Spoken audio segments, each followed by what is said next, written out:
Talks. I'm Mike Collins. We're coming up on the 1 year anniversary of Hurricane Helene. We've spent many hours on this program examining the devastation the storm brought to western North Carolina and hearing about the pace and expense of recovery efforts.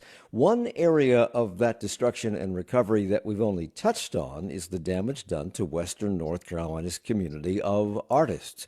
We know that the River Arts District in Asheville was inundated. Over 300 artists working in studios and galleries across 26 warehouses were impacted, as roughly 80% of the buildings and their contents were washed away. 170 miles east of Asheville, the Potters, who have worked in Seagrove, met a similar fate. Some of those artists lost their studio space, their equipment, and their finished works of art. Once considered a safe creative space, Helene proved disasters can happen anywhere. But the recovery has proven something else. People come together in tough times to help each other through. And that is what happened to that community as artists shared studio spaces, collected generators and other supplies. And although recovery efforts are ongoing, adversity will not stop the Mint Museum's annual Potter's Market later this month, highlighting work from more than 50 acclaimed North Carolina potters. Pottery has a long history in our state, dating back thousands of years. At first, indigenous people made utilitarian pottery, but over time, the rich clay found in North Carolina led to more creative work as potters gravitated to places like Seagrove. It became a mecca for pottery artists and enthusiasts, eventually becoming known as the pottery capital of the nation. Today, a look at disaster and revival, the rich history of pottery here, even the impact of climate change on the medium itself. We're joined by Ben Owen III. He's the owner of Ben Owen Pottery in Seagrove. Julie Wiggins owns Julie Wiggins Pottery in Bakersville near Penland School of Craft. And Annie Carlano is senior curator of craft, design, and fashion at the Mint Museum of Charlotte, which also happens to be an underwriter, underwriter of programming here at WFAE, although that has nothing to do with their appearance on this program this morning. Welcome to you all. Thank you for being here. Good morning. Thank you for having us. Yeah, You're welcome. thank you. It's radio. You got to talk.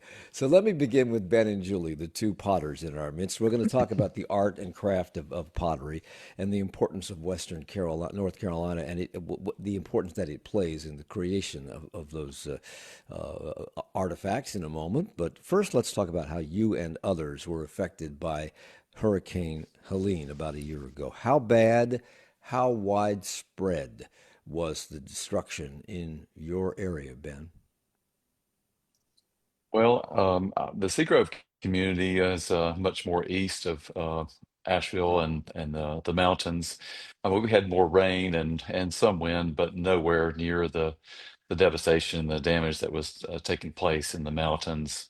I mean, you typically think of something like this happening in along the coastline or somewhere like that, or the Gulf Coast and that kind of thing, and slightly inwards. But for the mountains of North Carolina, that was, as Julie can elaborate more on that. It was amazing just to see something like that happen.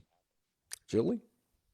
Yeah, it was absolutely devastating. I'm from North Carolina. I grew up on the coast in Jacksonville, North Carolina. I've experienced many hurricanes in my time. I have never seen anything like this.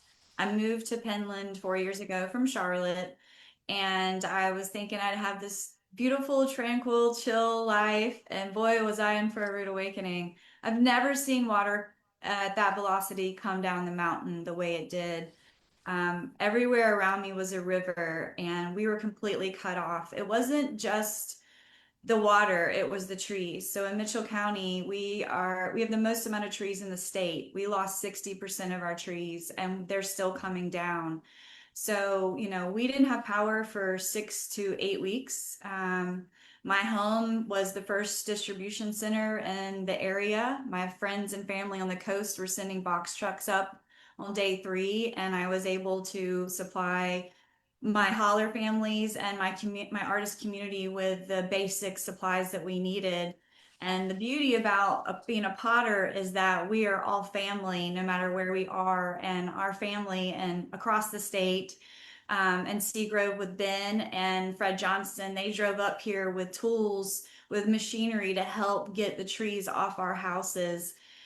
So I speak about being activated during that time, and our whole pottery community was activated in how they could come in and help us. And you were talking just before we went on the air about how you're going to fire some of the pottery that you'll be showing at the Potter's Market at the Mint on Monday. And this is the first time since Hurricane Helene that you've been able to operate your kiln. Why? Well, I had a lot of damage to the kiln. The kiln was in a river, basically. It was under 4 feet of water, and I'm now having a landslide happen behind the kiln. So I had some damage to the bricks and just what's going around the kiln itself that needed to be repaired. All my wood washed away. We have trees down, but the trees are not viable. We need dry wood. So I've been aggressively trying to find dry wood, and this is a huge milestone for me to be able to fire this kiln before the mint. Ben, I know you use wood in your kiln, and I asked a question that Annie chastised me for asking just before the show started. And that question was, why do you guys use wood? Why don't you use gas or why, natural gas or electricity to fire your kilns? Why wood?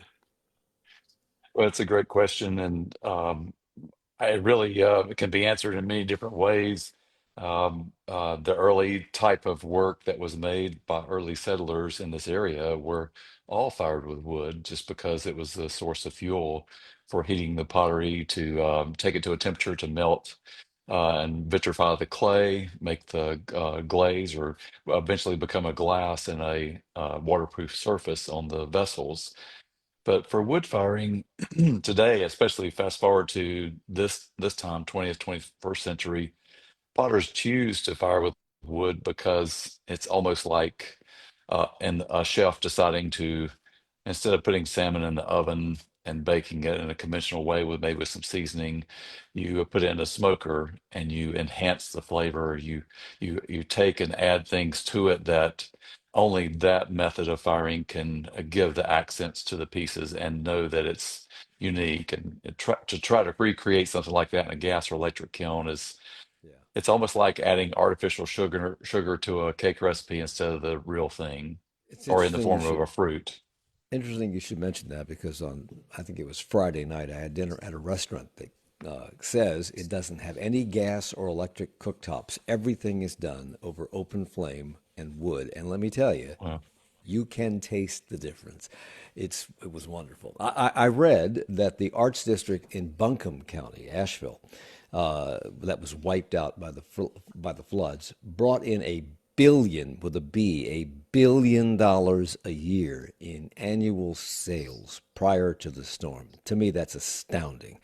How would that compare to the revenues that are produced by the potters in your area of the state, Julie and Ben? I'll start with you, Julie. It's significant. I do show in the River Arts District at Clay Space, and to see where we were last year to now is unbelievable.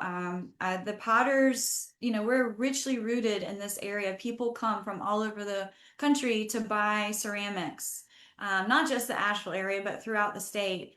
But it is a huge destination spot for people. It has been, slowly watching all the businesses in the River Arts District rebuild.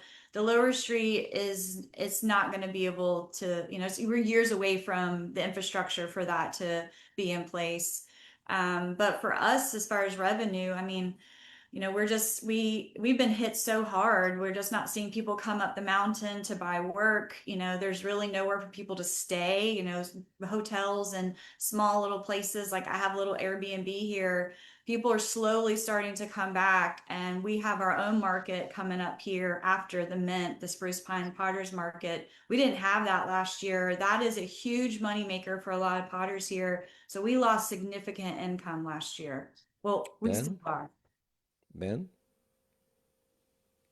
yeah, it's really the economic impact. We, you know, we rely on this so much in the Seagrove community. There are over 100 potters. A lot of them are husband and wife or couples, and they represent not only the foundation of early potters of this area and how they were able to have a life making pots. my grandfather was one of the first generations to really be, instead of a farmer potter, they were able to work and be a full-time potter and support their family just because of Pinehurst being nearby, Charlotte. We call it the Four Corners, kind of Charlotte, Pinehurst, Piedmont Triad, and Research Triangle Park, a day trip for people to come out. But from the same standpoint, just looking at the economic impact, I mean, the arts have grown so much over the last many decades in the mountains of North Carolina, and it's been a destination for people to go, and for people to not to be able to go last fall during the fall, seeing the leaves and just being able to enjoy the cooler weather and be able to visit artisans like Julie and many others in the mountains. It just we had to reach out, and as an artist, a fellow artist in this area, I just couldn't sit back and watch what was happening and not do something to try to help. And as Julia mentioned earlier, many different people came to the rescue to help the mountains, but to help them to get back to a point where they could continue working in clay and then be able to support their families. I know that, and you just talked about it, the fact that this is how you make a living through your art. Uh, and to me, were I an artist, which I am not, and I can prove that, uh, to me, I would be hard pressed to sell anything that I had made because I'd want to keep it for myself after all that hard work and creativity. I can't imagine, though, what it must be like to lose finished work to a storm where it's washed away or destroyed in some way. Uh, and Annie, I get the impression, Julie, rather, I get the impression that you may have experienced that, and you certainly know other potters who did. How can you put the feeling of what that feels like Mm. into words? I get a bit emotional talking about it still. I mean, in the middle of the storm, I was running all of my inventory in my home because my building was underwater that I stored all of my materials, and I just fired my wood kiln, and it's where my booth display is. And I was just, in a panic of like, do I let it go? Do I lose everything that I worked so hard for? Or do I try to salvage what I can? For me, I had less damage than many people, many of my artist friends, but it still was significant for me. And, just, I don't know.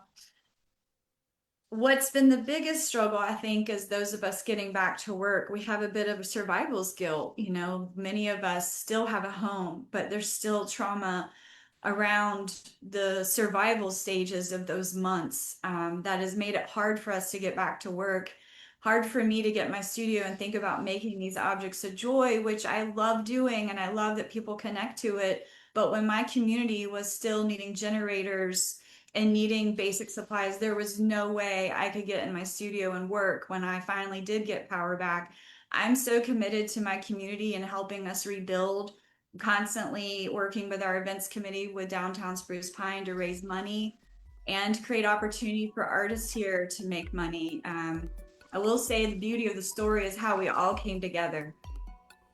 Well, we have to take a break, and when we come back, we'll talk a little bit more about that. But then we're going to move on into the importance of pottery to North Carolina and how it became important, an important area in the country for that art form, in advance of the Potter's Market at the Mint on Saturday, September 27th. We're coming right back. It's Charlotte Talks on WFAE.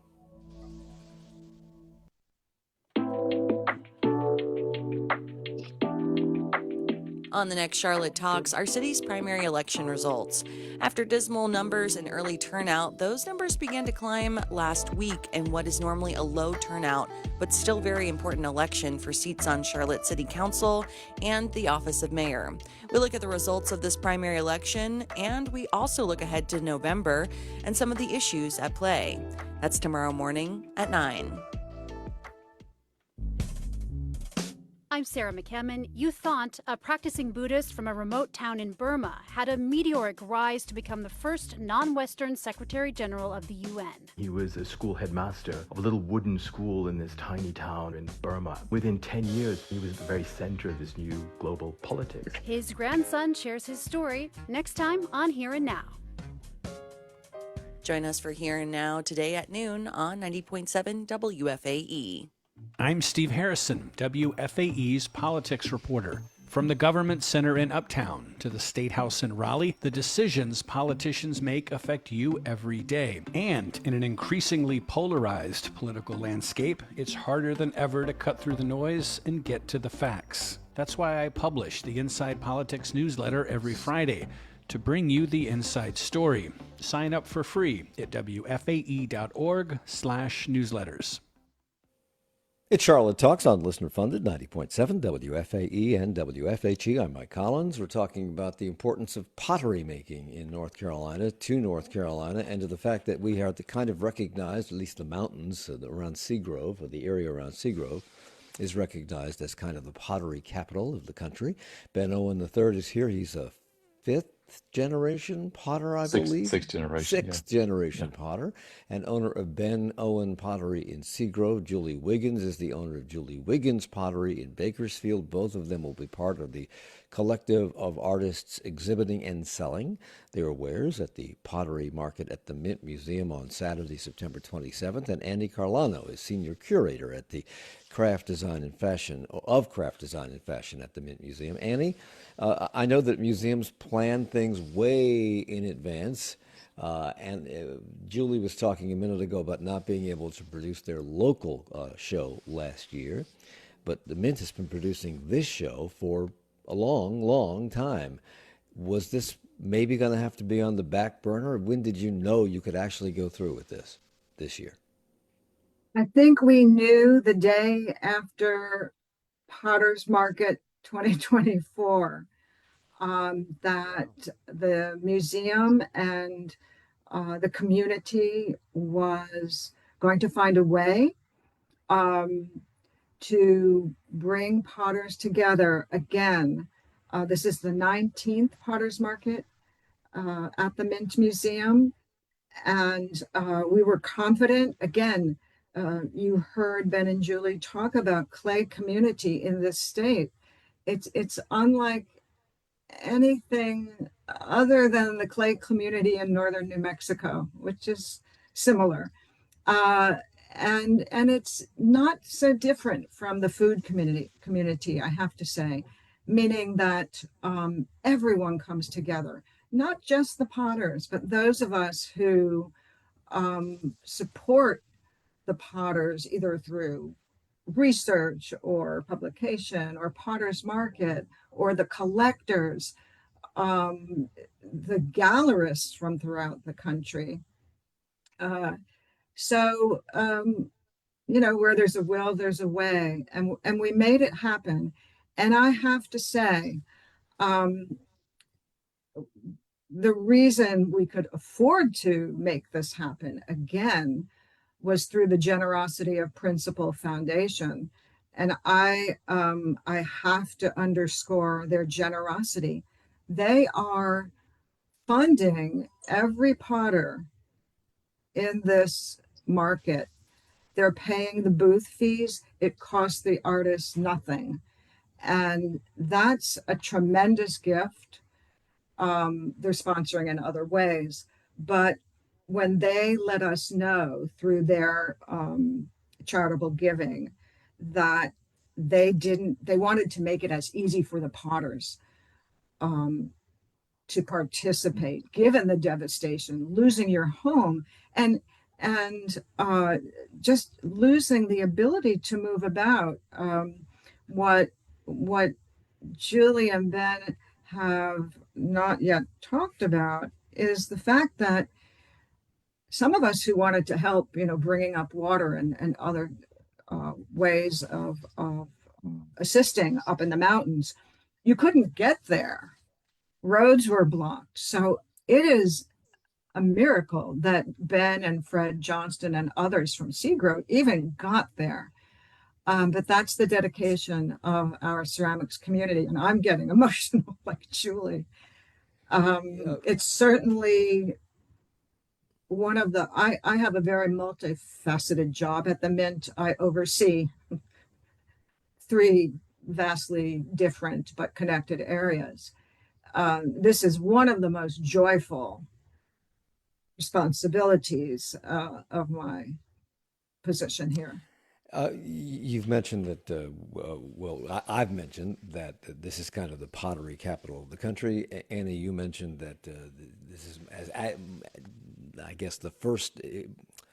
New Mexico and us would be the leaders in the pottery craft industry in the country. And if you've lived in North Carolina, Ben, for any amount of time, you know about Seagrove Potters, and you know that there's this critical mass of artists working there.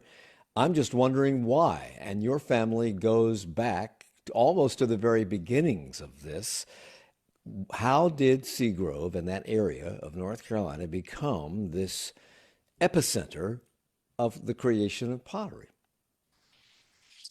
Well, the amazing thing about North Carolina is it has an abundance of natural resources in the form of clay. The materials are spread anywhere from the coast, believe it or not, even under sand. If you dig deep enough, you can find the clays. And the Piedmont area where Seagrove is, there's just great materials that you can find, just a wide variety from red, yellow, blue, white clays. Catawba Valley up around Hickory, Lincolnton area, just a rich environment for clay materials, been in different deposits. And in the mountains, you think, well, it'd be mostly rock or that kind of thing, but there are pockets of clay up in the mountains that have made just a wonderful resource for potters. But back to your original question, the foundation of clay and in the southeast really established in North Carolina through Seagrove and Penland area, Catawba Valley, I mentioned, Asheville, Buncombe County areas. That families were able to come and move here, and they were able to support their families in the early years.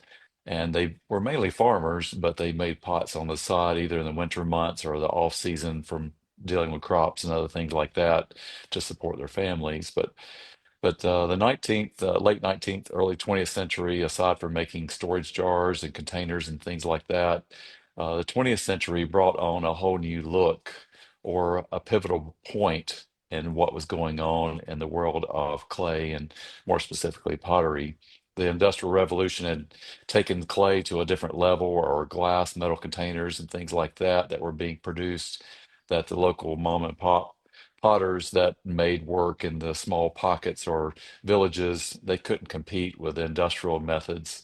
So they had to retool and change the type of work they were making. They still continued making functional pots for people to use, but they elaborated into more decorative, more outside influences from Southeast Asia, Middle Eastern, Mesopotamian, early European ancestry.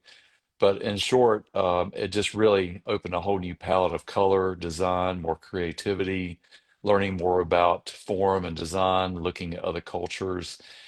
And that was how pottery was able to flourish and survive in this community because of outside influences.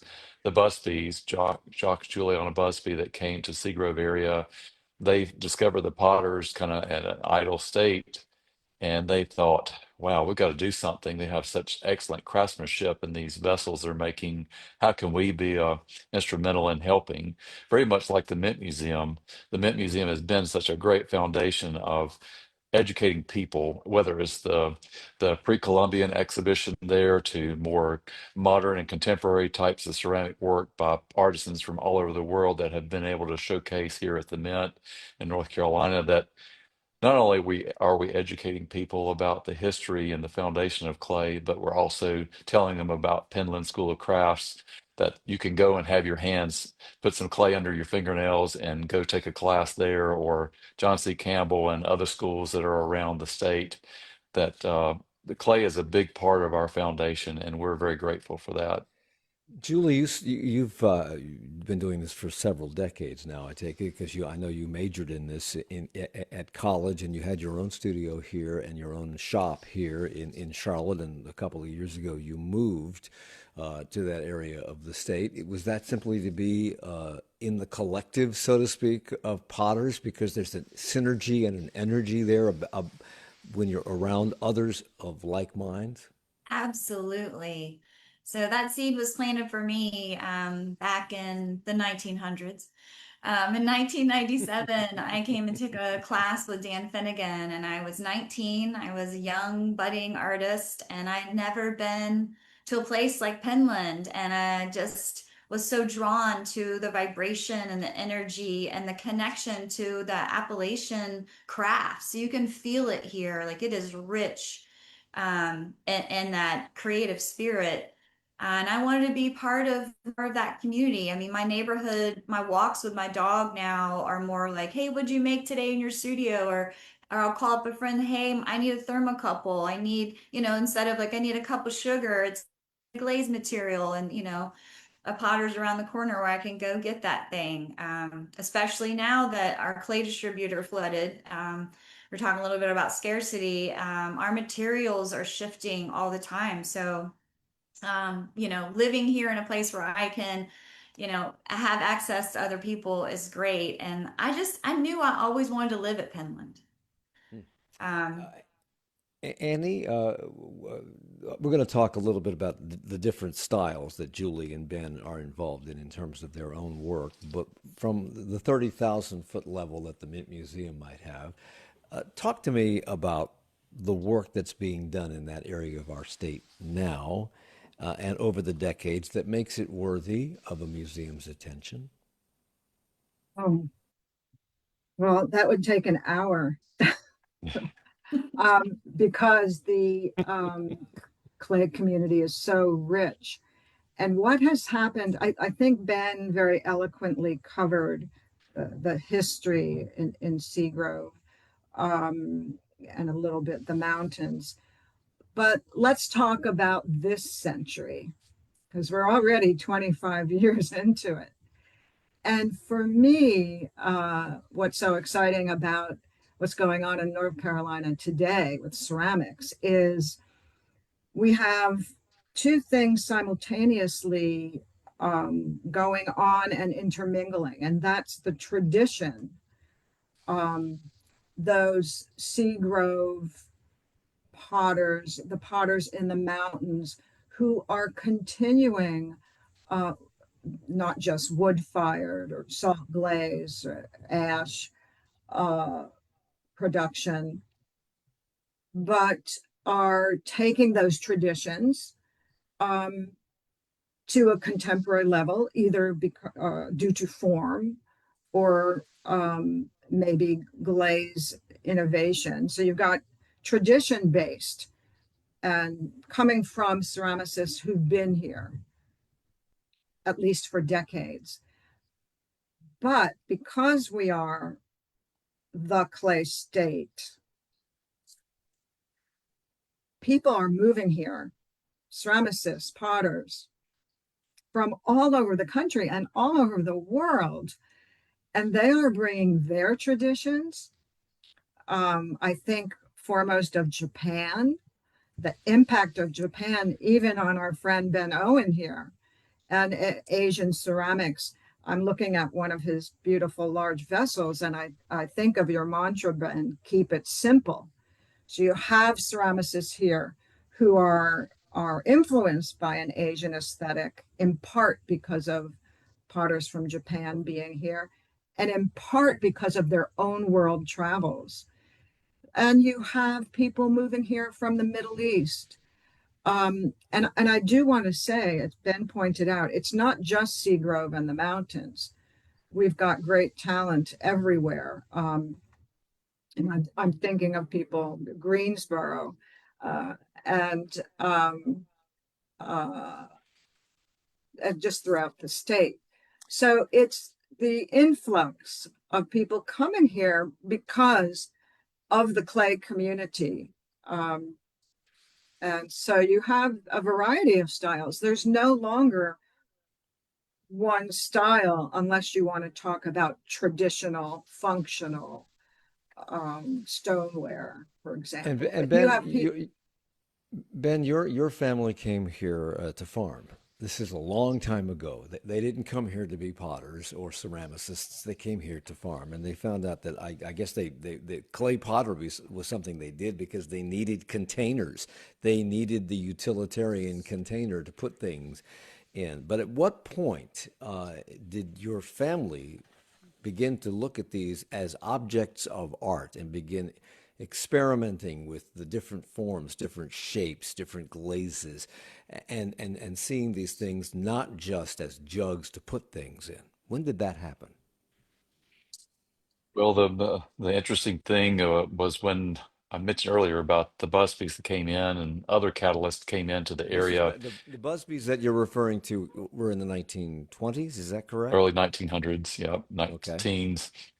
Okay. They came and they had first found some pottery at a fair where Juliana was like helping judge at the fair, an event, and just happened to see this display with pottery for decorating and just for the I guess the blue ribbon or whatever for the fair kind of thing.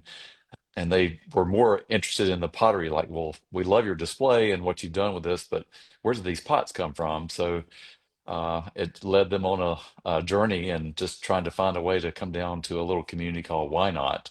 So it was, like, well, why is it called Why Not? And then the short story is everybody wanted to name their community something. Why not this? Why not that? They named it Why Not.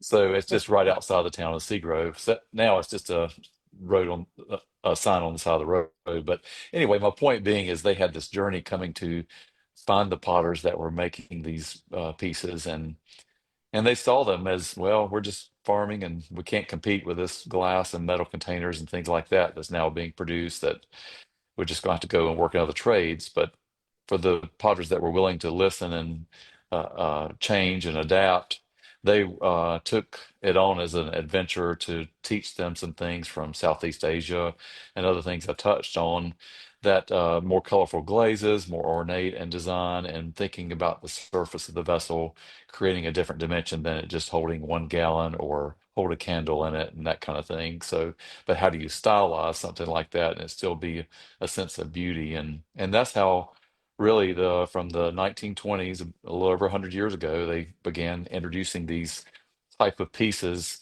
and sending it to New York, to Greenwich Village. They had a tea room up there. They ran that for many years before they even really ran the pottery full time here in North Carolina. But they lured the people into North Carolina by taking the work to the audience in New York and other places. And they brought them back here with Pinehurst being nearby, people starting to travel into the South, and they took the adventure to go visit a potter and visit a pottery here in the community. The Cole family, the Cravens, the Teagues, the Lux, McNeils, Crisco's, Allman families, all those families were making pots in the area aside from the Owen family. And so it became kind of a thing, an experience, but also take this work home. And then people go to the dinner table and ask, well, where'd you buy that vase that has the beautiful bouquet of flowers in it? Or why did they paint flowers on the side of that pot? Who did that? And that is when she took the pottery to New York and had her tea room. That's one way she attracted attention to the pottery being created and the ceramics being created here in North Carolina. But people would ask at the tea shop, "Where'd you get that teacup?" Because they'd never seen Yeah. anything quite like that. We have to take a break. We'll come back with more here about Julie's background and more about the Potter's Market at the Mint coming up later this month. When we come back, it's Charlotte Talks on WFAE.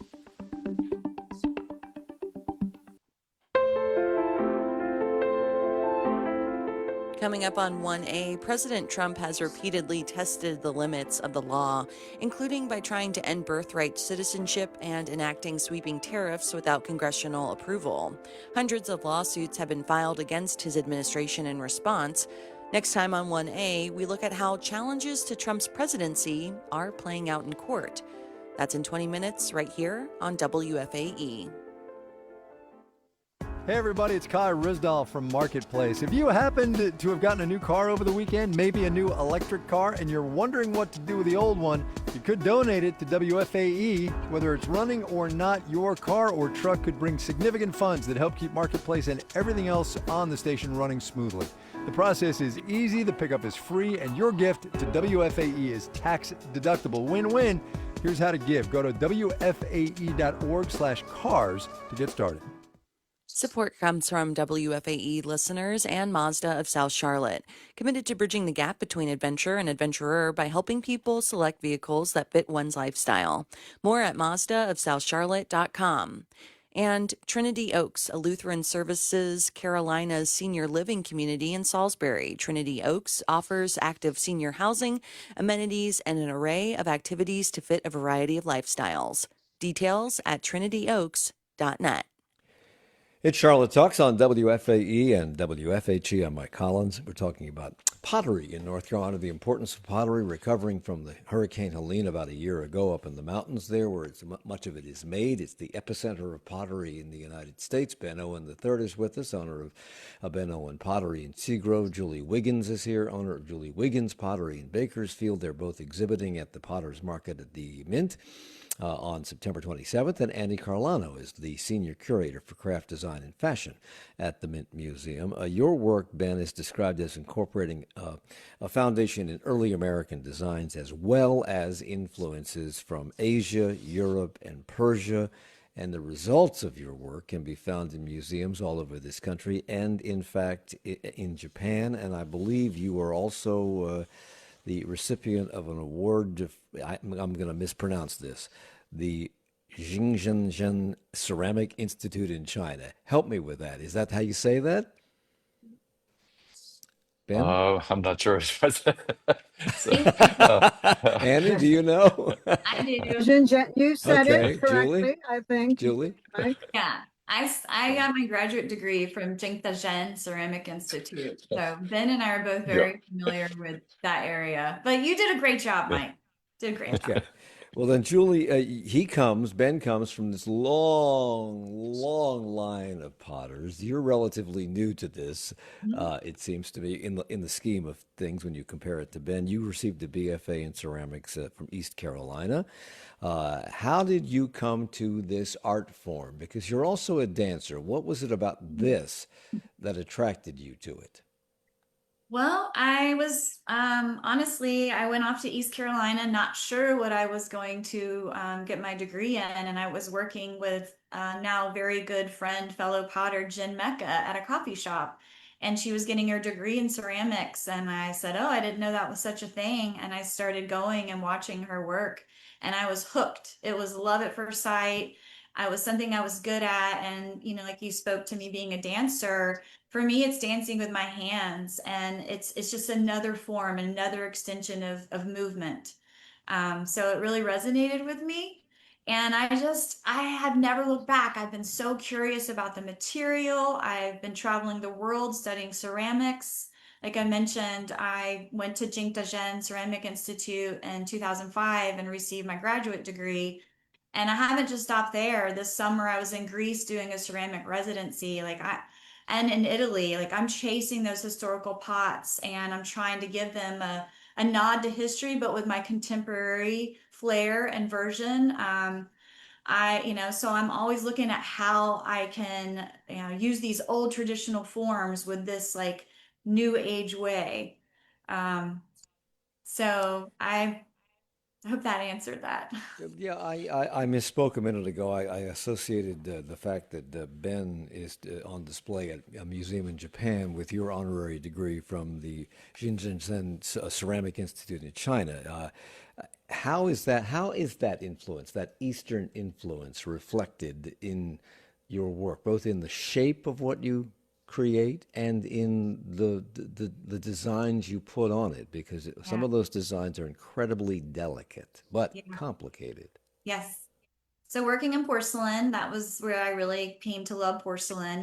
Because in that area in China, the Ming Dynasty, where the blue and whites was really well known. So I came to really appreciate the characteristic traits of porcelain. And when I came home, I wanted to have my own kind of blue and white approach. So instead of decorating on top of, like the traditional way is, I decorate into the clay. And I'm using imagery that surrounds me. I'm a big gardener, so florals in my own garden and around the world inspire me, traditional motifs. So I was just in Deruta, Italy, and I came home and did a segment of imagery, all from those, motifs that are 100 years dated back. But, I love that it's like I'm bringing them back. It's like they're not done, that's like, why can't we still use some of those? And it gives me an opportunity to talk to people about the history of ceramics and the importance it's played throughout history and time. how people would come together. So for me, it's an opportunity just to connect and educate with my customers. One of the things that makes artwork different from mass production pieces of that you might buy at a department store is the fact it's one of a kind and it's handmade and it comes from the inspiration of the person who made it. And I'm just curious, Ben, you've been doing this a long time and your work, your family's work dates back many, many years.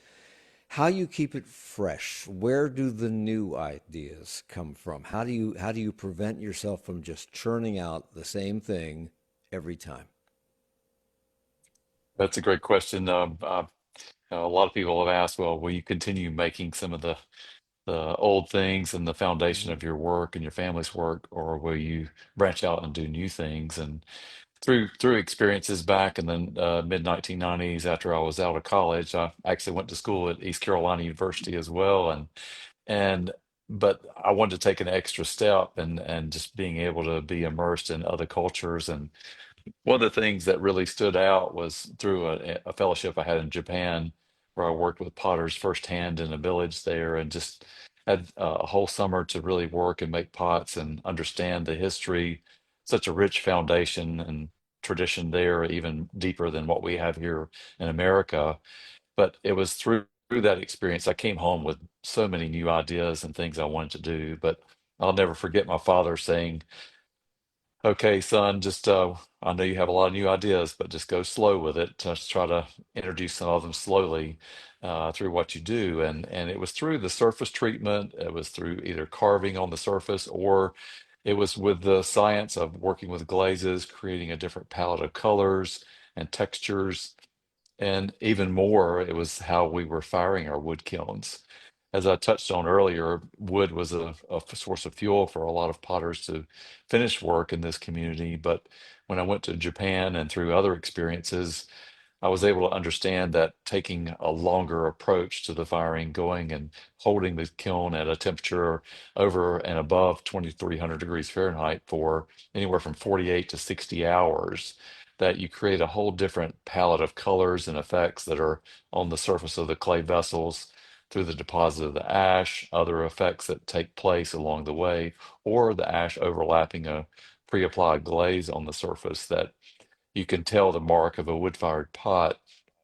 And I often reflect and compare when pots are made in a wood-fired kiln. It's almost like these pots are frozen in time, somewhat like a sunset. If the clouds are set in the horizon, the sun is setting, the time of year, the barometric pressure, all of these variables play at hand and what that kind of color scheme will be. Very much the same way our pots are being frozen with that moment of color and effect because of the experience they just had a performance in the wood kiln. You just spoke about things that are out of your control, barometric pressure and things like that, temperature and weather conditions. And when we think about climate change, we don't generally think about its impact on potters and pottery or ceramics. But in other parts of the world, it is having an impact already. In India, the summer months have traditionally been the best time for pottery, but now the temperatures have become unbearably hot. Parts of India have been experiencing these lethally high temperatures where potters are completely unable to work in those conditions. In other parts of India, the changing climate is drying up rivers, even as groundwater supplies are shrinking, reducing access to water for potters because it's being reserved to drink. While in Fiji, increased rainfall and longer cyclone seasons have reduced the window in which you can collect clay, and it's changed the nature, the quality of the clay that they use. Aside from Hurricane Helene and the damage that it did in the immediate aftermath, which can be partly tied to climate change, do either of you as artists have concerns about climate change and the impact it may have on your craft? Julie, you're nodding vigorously. Oh yeah, absolutely. The mines are closing that mine some of our major materials that we make our glazes with. I spoke about our clay distributor that flooded in Asheville and a lot of the materials we would get there. Some of those materials were the last that were in the mine and now they're just gone.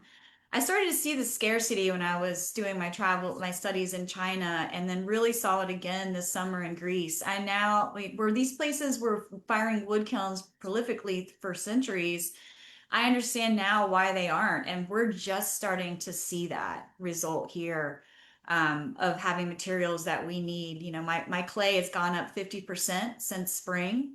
So being able to find those materials that make the things that we need is becoming scarce and almost unaffordable. So we're having to reformulate glazes and other, you know, our clay bodies to be able to adapt to the changes.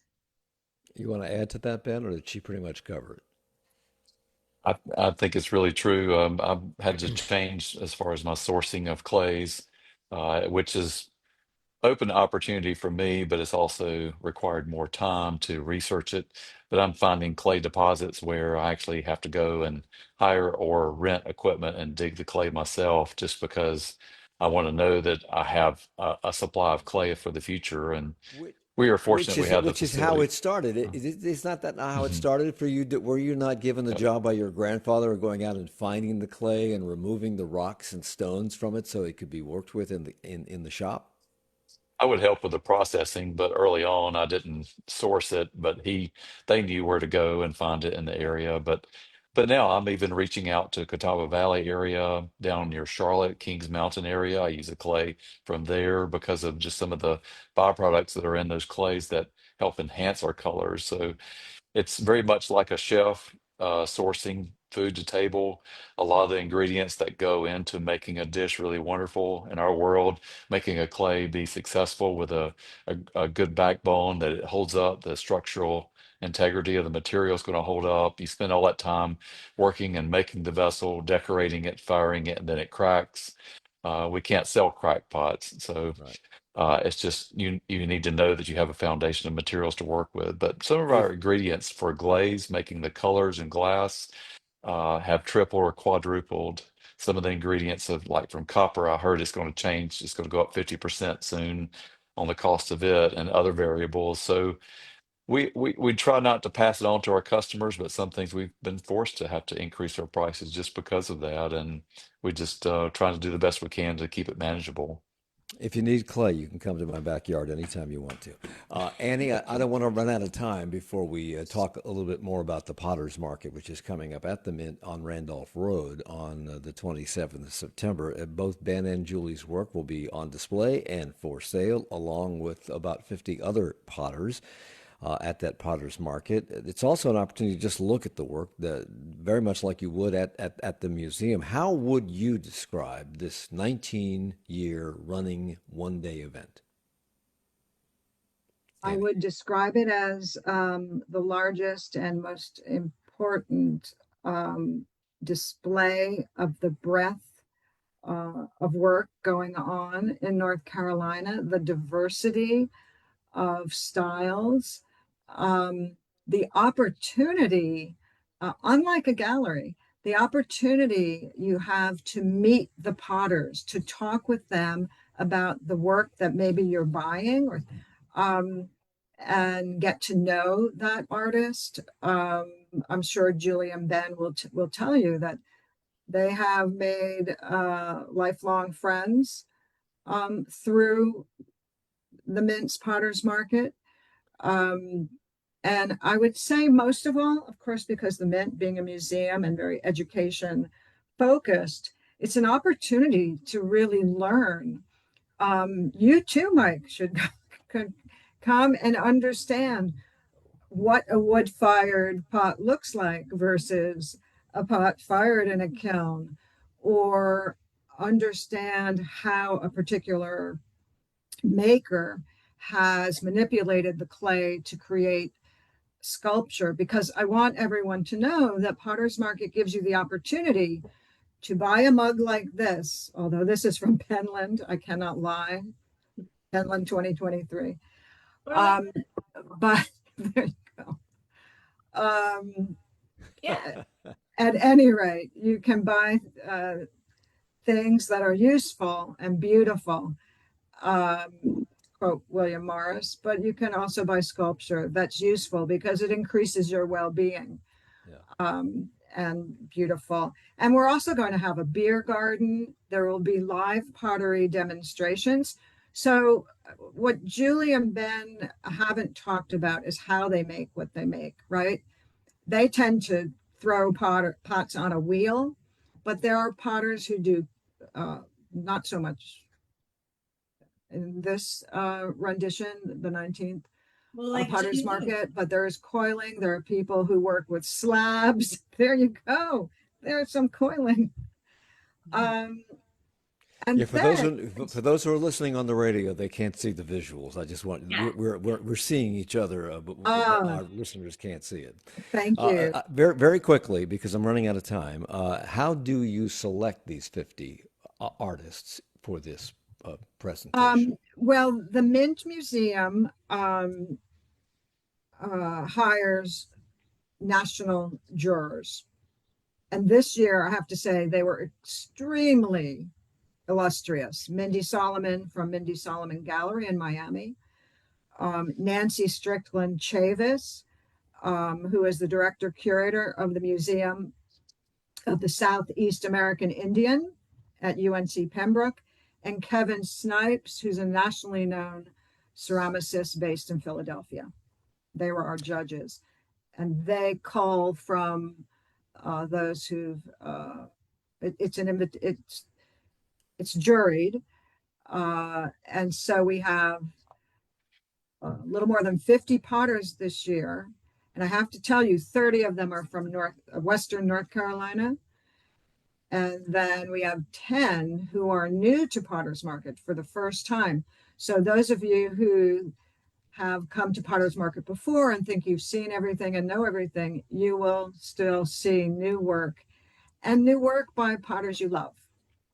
Potter's Market, by the way, is going to be at the Mint Museum on Randolph Road, not the one uptown, the one on Randolph, the original and unduplicatable one, on Saturday, September 27th from 9 a.m. till 4 p.m.